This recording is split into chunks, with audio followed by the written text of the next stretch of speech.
everyone, my name is Professor Dishita Sethia. Welcome back to my channel Commerce Knowledgeful. हम पढ़े 12th standard का new syllabus of subject secretary practice, जहाँ पे हम cover करें chapter number 2 source of corporate finance, और आज हम कवर करेंगे remaining part that is of features of equity share. Yes students, अगर आपने पहला वीडियो नहीं देखा है, हमने फीचर्स ऑफ इक्विटी शेयर का meaning, introduction, definition and 5 points complete किया था. तो अगर आपने वो वीडियो को चेकआउट नहीं किया है तो इस वीडियो में आपको डिस्क्रिप्शन में इसका लिंक मिलेगा.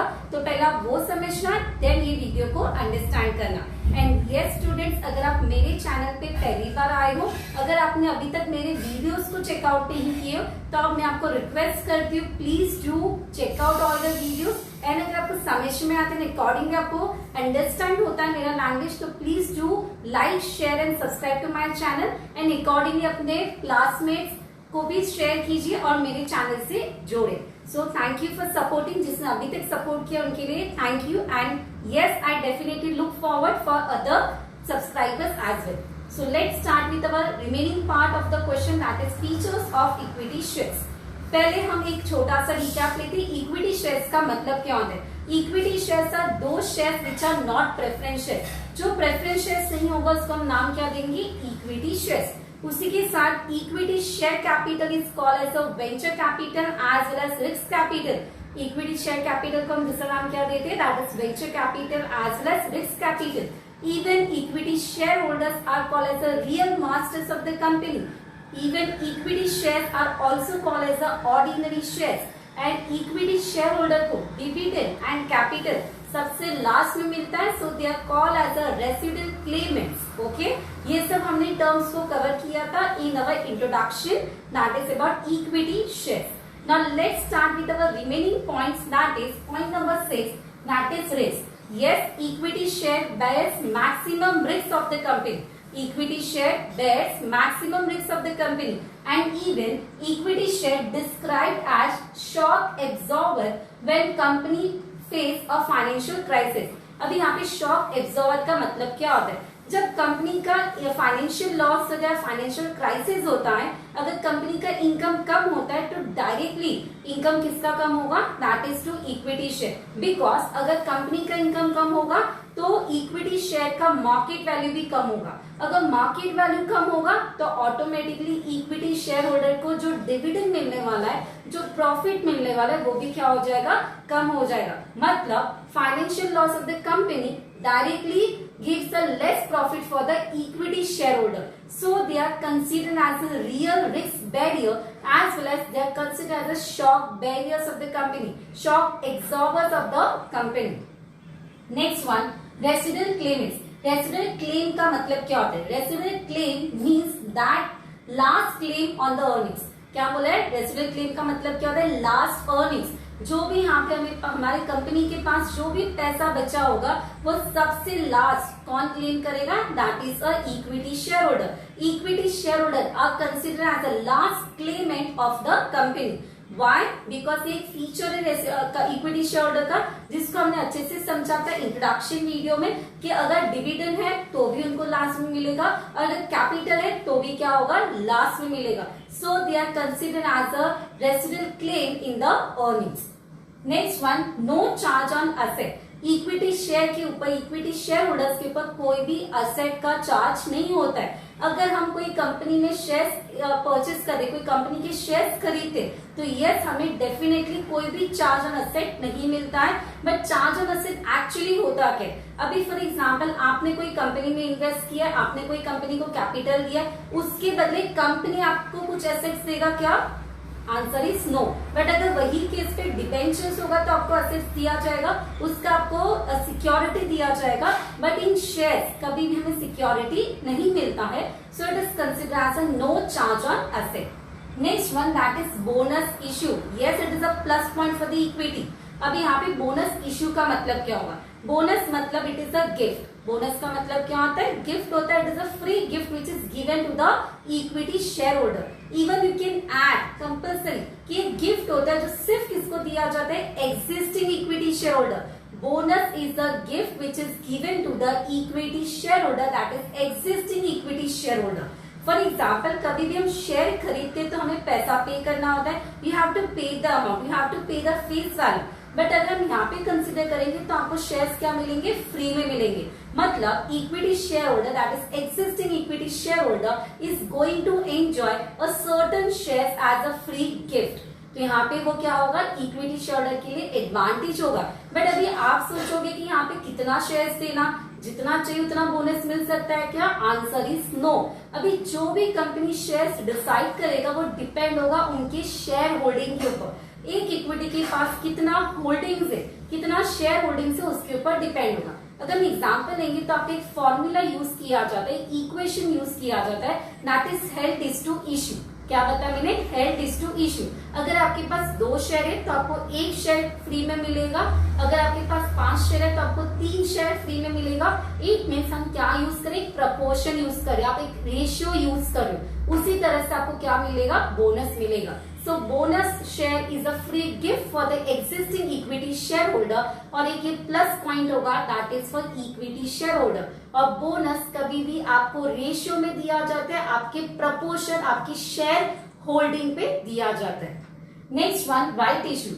जैसे आपको बोनस फ्री में दिया जाता है, फ्री में आपको एक्स्ट्रा शेयर्स दिए जाते हैं जिसके लिए आपको कुछ भी पेमेंट नहीं करना होता है, उसी तरह से राइट इश्यू में आपको कुछ तो पेमेंट करना होगा। बट राइट इश्यू कंपनी कब इश्यू करता है, यस कंपनी कब इश्यू करेगा, जब कंपनी को एक्स्ट्रा फंड्स चाहिए, कंपनी को बिजनेस को एक्सपांड करना है, कंपनी को बिजनेस को ग्रो करना है और उसमें कैपिटल का नीड है। तो हम क्या करेंगे, जो हमारे एक्सिस्टिंग इक्विटी शेयर होल्डर है हम उनको पूछेंगे कि आपको मेरी कंपनी के शेयर्स खरीदने, if yes then yes I am going to issue right issue to you all my existing equity. तो अगेन ये ऑप्शन सिर्फ किसको मिलता है, एग्जिस्टिंग इक्विटी शेयर होल्डर को मिलता है कि अगर आपको चाहिए तो शेयर्स पहले आपके लिए और फिर बचा तो किसके पास जाएगा, आउटसाइडर्स के पास जाएगा। So it is a right which is given to which share holder, to the existing share holder. पहले प्रेफरेंस देना, पहले राइट देना to the existing equity share holder.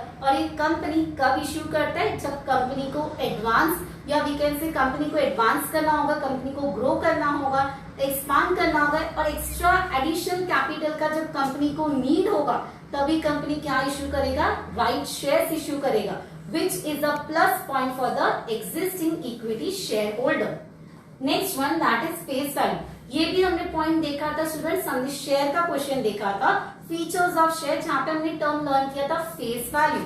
अगर आपको याद है तो do mention in comment box. Face value का मतलब क्या आता है, the value which is written on share certificate of the company, the value which is written on the face of the share certificate of the company. अभी equity share holder अगर है तो equity share holder का face value क्या होगा, equity shares का face value होगा that is ₹1 और 10। एक शेयर 1 रुपए में मिल सकते हैं या 10 रुपए में मिल सकता है। तो यूजुअली आपका फेस वैल्यू क्या होता है, दैट इज ₹1 और 10 rupee. Next one, market value. Market value of equity shares are depend on demand and supply. Market value of equity shares are depend on demand and supply. अगर equity share का demand बहुत ज्यादा है तो definitely market value of equity share is going to rise, और अगर market value बहुत कम है तो आपका शेयर का वैल्यू क्या हो जाएगा, कम हो जाएगा। इससे हमें ये समझ में आता है कि entire market value of equity shares are depend on demand and supply. उसी तरह से इक्विटी शेयर होल्डर्स को भी प्रॉफिट मिलेगा। अगर हम देखेंगे इक्विटी शेयर का मार्केट वैल्यू इंक्रीज होता है तो डेफिनेटली इक्विटी शेयर होल्डर को प्रॉफिट दैट इज डिविडेंड ज्यादा मिलेगा। इक्विटी शेयर का प्राइस डिक्रीज होता है, रिड्यूस होता है, डिक्लाइन होता है तो मार्केट वैल्यू के अकॉर्डिंगली डिविडेंड भी क्या मिलेगा, कम मिलेगा। So all it depends on the market value of equity share which is depend on demand and supply. And the next one that is capital appreciation.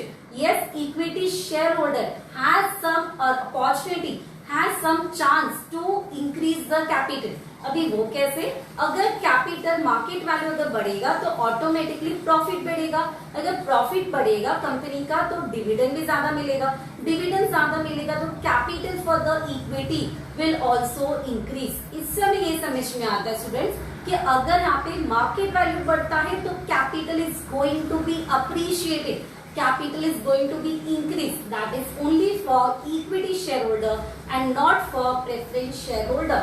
इस तरह से स्टूडेंट्स हमने complete किया हमारा जो मोस्ट इंपॉर्टेंट क्वेश्चन है 12 board exam के हिसाब से, that is our features of equity share. एक छोटा सा रिकैप लेते हैं, then will stop. That is Peller risk bearing. Yes, equity shares are considered as a risk bearer for the company. Equity shareholders bear the maximum risk of the company.